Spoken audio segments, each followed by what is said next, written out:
right, guys. All right. Everybody, all right. All right, enough noise for now. I got it out. Firstly, disclaimer, don't try this at home or in your car. I've been driving for a long time, and not to mean that this is the safest practice, but I'm going to do my best to not make too much eye contact with you, so I trust that that'll be okay with you for the safety of everyone.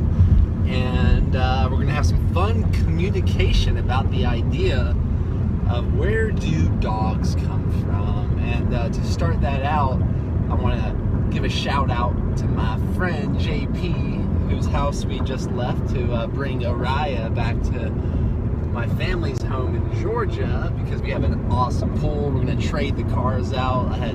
If you've been following most of the steps along the way, you've probably heard about the car confusion that we had, and if you want to know more about what I'm talking about, check out the video, Is It Illegal to Be Homeless? But long story short, we're going to bring Araya back, get her in the pool. We're teaching her how to skate, surf, be awesome, be the best dog that she can be. And when I was mentioning JP loves to talk about a dog being God backwards. So I figured we'd throw it out there to have some open communication for anyone that's listening that would love to give some feedback. If someone wants to do a Google research, if someone wants to look within, if someone wants to guess or explore and evolve out loud with us, feel free to pitch in. If the audio quality is good enough, we might even turn this into a podcast. But we'll start off with that question, and having the expert dog trainer here. Do you have an alias yet? An alias? Yeah.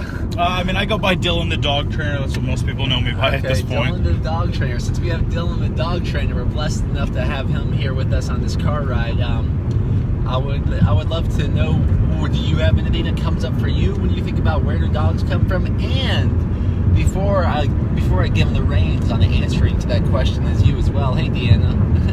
I miss you. See you soon. Think about this. I've been reading this book called Sapiens. Thank you, Tyson. I think it's from a guy named Yuval Harris, something like that. Yuval, I think is his first name. Fascinating so far. And thank you, Tyson Wagner, who's actually one of the logistic managers of International Tribe Design, for recommending it. And it's bringing up some really cool concepts. It's like a brief history of mankind.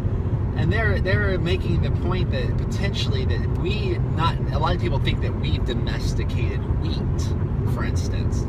However, if you look at wheat as an entity or as a spirit, a plant spirit, it would almost seem as if wheat domesticated humans.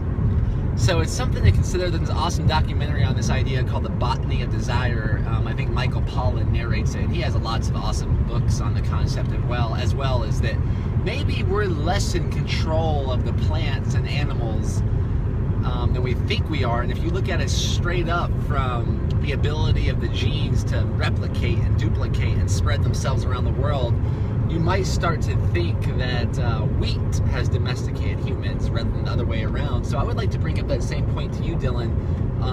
Are dogs domesticating us, and where do they come from? Well, not that you're going to have a clear answer. No, I mean, there is no clear answer, so I'll start you guys off with that. But to touch on the point that you just said, which is, did wheat domesticate us or did we domesticate wheat? It's similar to, does your routine control you or do you control your routine? Do you have to drink a coffee every single morning or can you take a day off? And, you know, wheat is I think, kind of touching on that same thing of a lot of people, whether it's beer, whether it's bread, you know, wheat is a essential part of our life.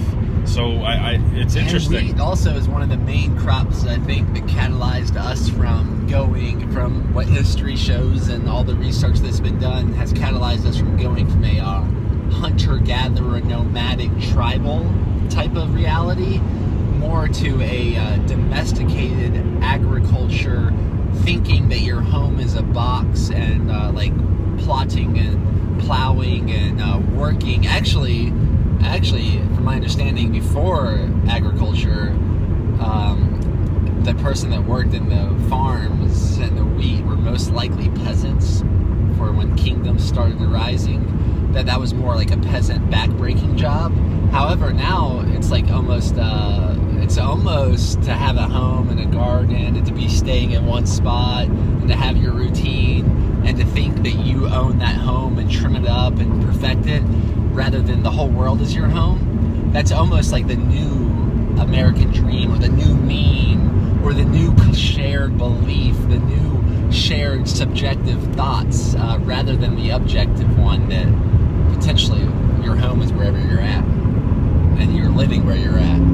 What's Deanna pitching into our Deanna's, I had a dream they were aliens. Your reception may be bad. It's really choppy. Oh, thank you for the hearts up, Deanna. So yeah, we'll cruise on. I mean, I'm not sure how bad the reception is. Is it giving us any low signals?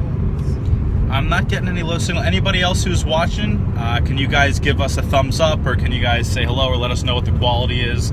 Can you hear me speaking clearly? If so, we'd love to continue our talk about dogs and where they came from. We're back.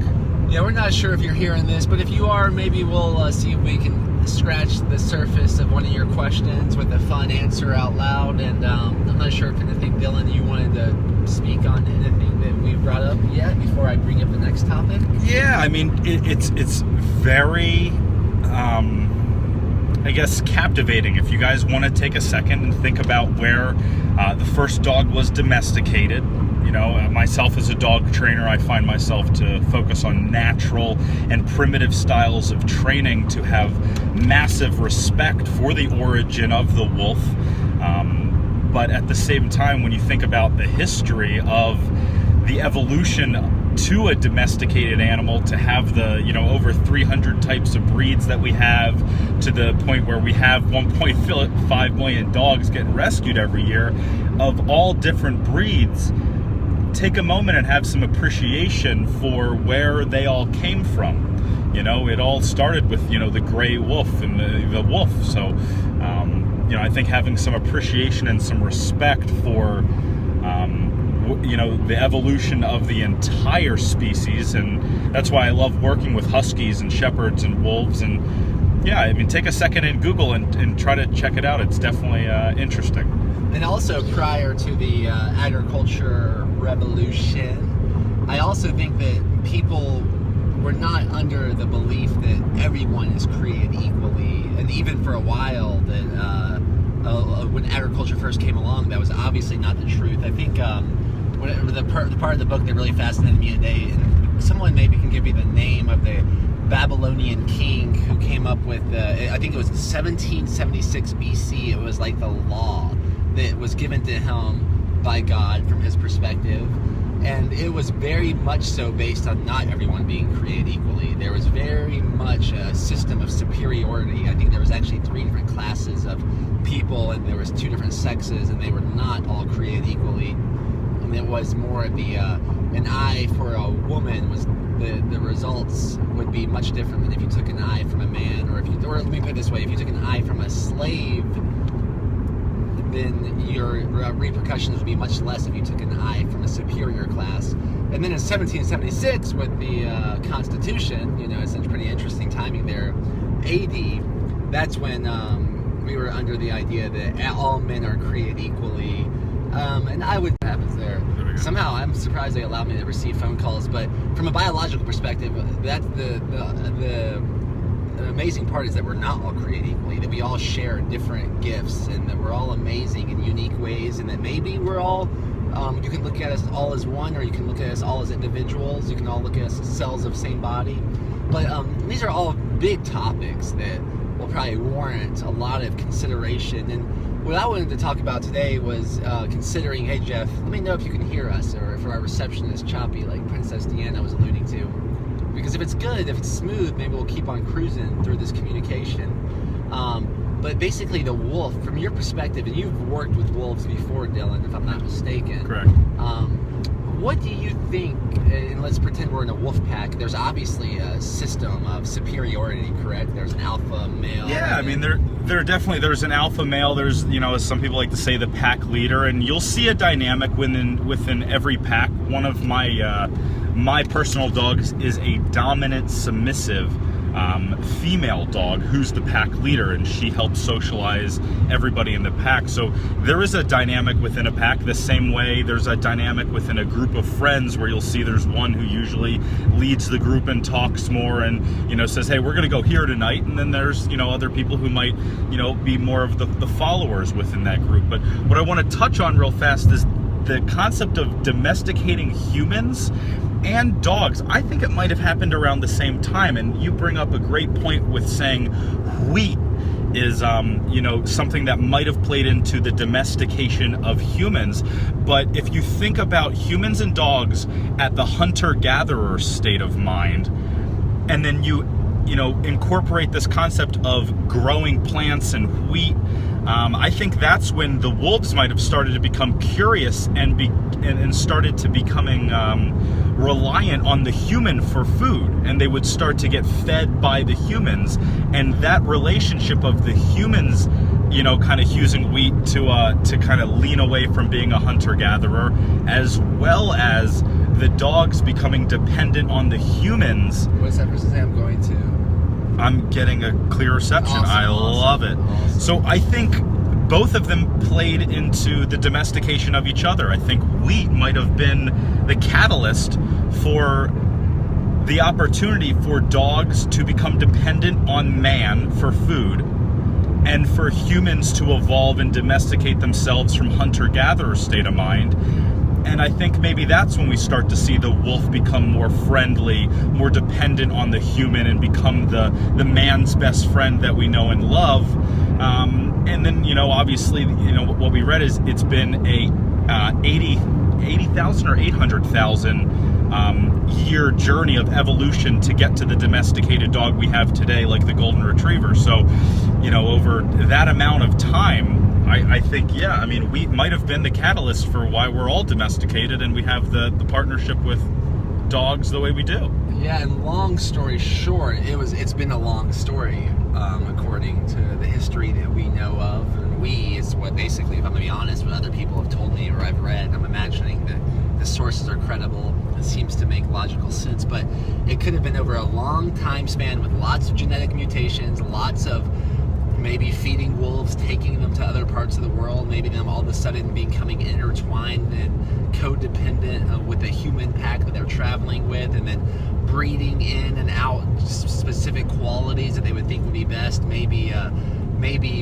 ridding or getting rid of the wolves that were too hard to control, maybe keeping the ones that were more submissive, maybe keeping the ones that had specific traits that were advantageous to humans. And then, long story short, how many breeds do we have now? You said we have about 3. I mean, I'd say over 300 breeds, not including just mixes. So who knows how Noah's Ark and all the different shared beliefs fits into this. However, what I'm curious about in this communication, especially because between the both of us, it seems like we have a pretty fun and good grasp and awesome perspectives on the different psyches of dogs and humans and how they're intertwined. And I'm curious, maybe from your perspective, like a typical puppy energy in a dog, and maybe we can talk about how that shows up in humans, and then typical alpha energy or leader energy and how that shows up in dogs, and how that also carries over to humans.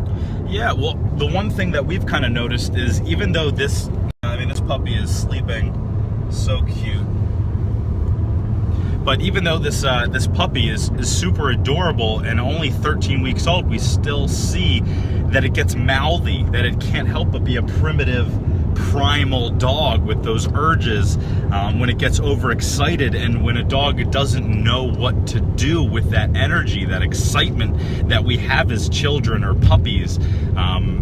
You know, I mean, it's a catalyst for growth. It's a catalyst to learn, and you know, that's why we're working through the distractions. We're working through the fear. That's why we're driving to Georgia right now to have even more of an in-depth, you know, experience with this dog, because they have to go through that to become domesticated, because they are still primitive at heart. And that's what most people don't realize, is even though, again, this puppy, you might think you buy it, you rescue it, it's good to go.